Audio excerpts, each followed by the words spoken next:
সেদিন একটা ভিডিও খুব ভাইরাল হয়েছে। সেই ভিডিওতে দেখা যাচ্ছে যে আমেরিকার একজন বাবাকে এনে একটা লাইভ শোতে বসানো হয়েছে, আর তার ছেলে যে সব পুরো সার্জারি করে মেয়ে হয়ে গেছে।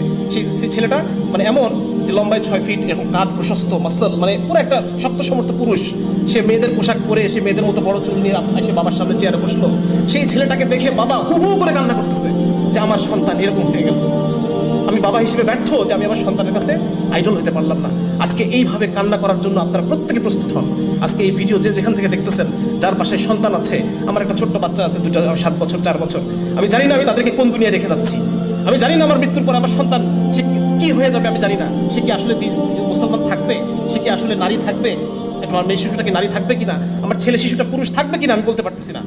তো আজকে এক অসহায় বাবা হিসেবে আপনাদের সামনে আমি আসছি, এবং আপনারা প্রত্যেকে যার যার জায়গা থেকে আওয়াজ তুলেন, যার যার জায়গা থেকে এটা নিয়ে আপনারা আলোচনা করেন, যাতে করে এই জিনিসটা এখানেই যেন এই জিনিসটা